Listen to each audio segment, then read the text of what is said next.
반갑습니다. 오늘은 고2 화법과 작문의 실전 문제를 풀어보도록 하겠습니다. 2018학년도 11월 문제 중에서 1번부터 3번까지를 준비하시면 되겠습니다. 먼저 우리가 일반적으로 화법 1번부터 3번까지를 풀 때는 3번 문항이 보통 청중의 반응을 물어보는 문제가 일반적이어서 3번을 풀고 1번과 2번을 선택해서 푸는 그런 형태로 문제를 풀었습니다. 그런데 이 11월 고2 학력평가 문제에서는 3번 문항이 약간 다른 형태로 변형이 되어 있어서 굳이 3번을 먼저 풀 필요가 없는 문제라고 하겠습니다. 그래서 순서대로 문제를 풀어보도록 하겠습니다. 자, 1번 문항은 발표자 말하기 전략에 대한 것입니다. 우리가 그 화작 풀 때 정말 1번 문제로 많이 볼 수 있는 내용이죠. 말하기 전략을 물어보는 거여서 선지 1번부터 중심 화제의 개념이 제시되어 있는가, 비언어적 표현이 사용됐는가, 매체가 활용되었는가, 발표 순서를 안내했는가, 질문 방식으로 발표를 마무리했는가, 이것들을 중심으로 해서 선택을 하시면 되는 문제입니다. 먼저 제일 쉬운 걸로는 중심 화제의 개념이 제시되어 있는가라는 건 뭐뭐란 이렇게 그 말머리를 구성을 하죠. 그래서 이런 부분을 찾으면 될 것입니다. 그리고 비언어적 표현이라고 하면 언어적 표현과 달리 눈짓이나 표정, 말투 같은 것들, 여기에 나오는 괄호에 나오는 대답을 듣고 화면을 가리키며 이런 내용들을 이야기하는 거겠습니다. 그래서 비언어적 표현도 역시 바로 첫 번째 줄에서 사용된 거 확인하실 수 있겠습니다. 괄호를 확인하시면 되겠습니다. 그리고 매체가 활용되었는가, 화면을 가리키며 라는 말 하는 걸로 봐서 당연히 매체가 있을 거라는 거 추론할 수 있는 거죠. 자, 그리고 발표 순서를 안내했는가를 보면 발표 순서는 우리가 항상 공부한 것이지만 맨 첫 문단에 제시되는 내용입니다.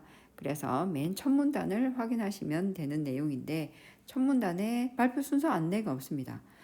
오늘은 발표를 이거 먼저, 그 다음으로 이거, 그 다음으로 이거 이런 식으로 예측할 수 있는 내용이 아무것도 없기 때문에 4번이 틀린 선지가 되겠습니다. 2번 문항을 보시겠습니다. 여기 화작의 1번 내용이 그 강연 내용 자체가 행동 디자인에 대한 내용이다 보니 약간은 비문학 지문 같은 그런 느낌이 들기도 합니다. 그래서 여러분들이 좀 당황하실 수도 있을 것 같은데 2번 문항 내용 자체가 발표를 들은 학생의 추가 질문으로 가장 적절한 것을 고르시는 문제입니다. 여기서 추가 질문이라고 하는 것은 본문 내용에 없는 것을 찾아라는 얘기입니다. 자, 그러면 선지에서 각각 어떤 내용이 본문에 들어있고 없는지를 확인하시고 읽는 게 좋겠죠. 자, 그리고 그 선지를 일단 분류를 해보자면 1번부터 3번까지는 행동 디자인에 대한 내용입니다. 그리고 4번부터 5번까지는 물리적 트리거가 심리적 트리거랑 어떻게 연결되어 있는지 이렇게 물리적 트리거에 대한 내용입니다. 그러면 행동 디자인에 대한 내용이라면 여기 그 선생님이 인용해 놓은 이 3번 문단부터 주로 3번 문단 쪽에 내용을 보시면 되겠죠. 그리고 물리적 트리거에 대한 내용이라면 4번과 그 뒤에 물론 여기저기 걸쳐져 있긴 하지만 자, 뒤에 내용까지 이렇게 유심히 보시면 될 것 같습니다. 자, 그러면 그 선지 내용을 하나씩 그 본문하고 연결을 지어 보도록 하겠습니다. 자, 먼저 1번에서 물리적 트리거를 만들 때 고려할 점이라고 물었습니다. 4번 문단 내용에 보면 물리적 트리거를 만들 때 무엇보다 사람의 마음을 이해하는 것이 중요하다라고 이렇게 콕 집어서 이야기를 했습니다. 그러면 이 내용은 본문에 나와 있는 것이니까 추가 질문할 내용이 아닌 거죠.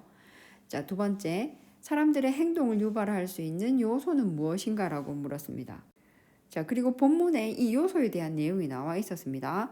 자, 트리거가 일반적으로 어떤 유인, 계기를 뜻하고 이런 행동 디자인에서는 사람들의 행동을 유발하는 계기가 되는 요소를 말한다라고 이야기를 했습니다. 그래서 물리적 트리거와 심리적 트리거가 행동 유발 요소라고 했죠. 행동 디자인의 행동 요소라고 말한 것이기 때문에 이것도 역시 본문에 나와 있는 내용입니다. 그리고 3번 선지에 자, 무엇을 디자인해서 사람의 행동 변화를 끌어내나요? 라고 이야기했습니다. 자, 이거는 이 말하기의 첫 번째 문단에 나와 있던 내용이었습니다. 환경과 조건을 디자인한다라고 이야기를 했죠.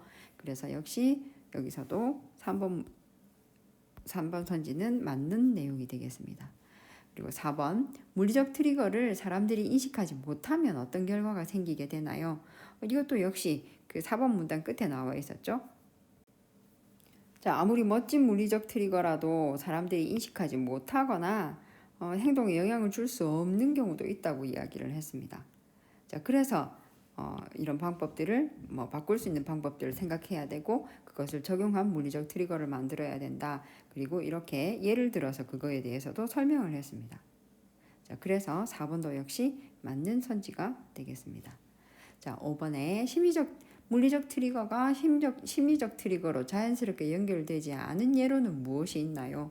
자, 여기 지금 나와 있는 내용들은 전부 물리적 트리거와 심리적 트리거가 자연스럽게 이어진 예들에 대한 내용이었죠. 연결되지 않은 내용은 하나도 없었습니다. 그래서 이번에는 5번 내용이 질문해야 되는, 그러니까 본문 내용에 포함되어 있지 않는 내용이라고 선택하셔야 되겠습니다. 자, 우리가 지금까지 공부했던 3번의 패턴에는 약간 벗어나 있는 내용입니다. 자, 청중이 보기에 대해 보인 반응으로 적절하지 않은 것을 고르시는 문제입니다. 자, 학생들이 교실 바닥에 쓰레기를 버리는 문제를 해결하기 위해서 영수는 학생들이 농구 좋아한다는 것을 파악하고 쓰레기를 쓰레기통에 제대로 넣도록 그림과 같이 쓰레기통을 만들었습니다. 처음에는 그게 의도대로 교실 바닥에 쓰레기 버리는 일이 줄었지만 시간이 지나면 지날수록 교실 바닥에 다시 쓰레기가 버려지고 고민에 빠졌다라고 이야기를 했습니다.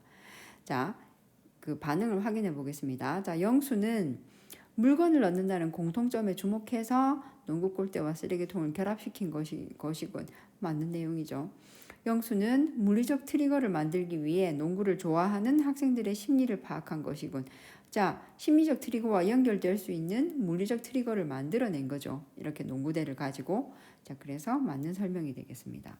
자, 교실 바닥에 쓰레기가 줄었다는 것은 영수의 심리적 트리거가 물리적 트리거를 유발한 것이라고 할 수 있겠군. 자, 이런 거 주의해서 보셔야 됩니다. 자, 본문에 이게 어떻게 나와 있었냐 하면, 자, 3번 문단입니다. 물리적 트리거 때문에 생기는 마음을 심리적 트리거라고 한다라고 이야기를 했습니다. 자, 그런데 3번 선지에는 지금 심리적 트리거가 물리적 트리거를 유발한다고 했기 때문에 반대로 말한 것이죠. 우리가 흔히 이런 그 과정 같은 것들을 물어보는 문제에서 순서를 바꾸는 경우가 상당히 많이 있습니다. 그래서 이런 거는 순서는 정말 주의해서 보셔야 되겠습니다. 자, 이게 유발 관계가 맞는 것인지 늘 이런 선지가 나오면 주의해서 봐야 됩니다. 그리고 교실 바닥에 쓰레기가 줄어들었을 때 영수의 심리적 트리거가 그 물리적 트리거를 유발한 게 아니, 심리적 트리거가 유발된 것이 아니라 처음에 줄었을 때 그 영수가 만든 이것 때문에 학생들이 심리적 트리거가 생겨난 것이죠. 그것도 역시 그런 관점에서도 3번 선지는 틀린 설명이 되겠습니다. 본문 내용을 읽는 것은 여러분들이 대부분 충분히 잘하고 있다고 생각이 듭니다. 하지만 선지를 읽는 것은 약간은 훈련이 필요하고, 자, 이렇게 틀린 선지를 어떻게 구성하고 있는지에 대해서 우리는 끊임없이 대비가 좀 필요합니다. 특히 오늘은 이 부분을 주의해서 보셔야 되겠습니다. 자, 순서를 이렇게 틀리게 해놓거나 그 심리적 트리거를 받아들이는 당사자를 이렇게 바꿔놓는 경우들이 있기 때문에 주의해서 보셔야 되겠습니다. 자, 다음번에 다른 문제로 다시 한번 공부해 보도록 하겠습니다. 고생하셨습니다.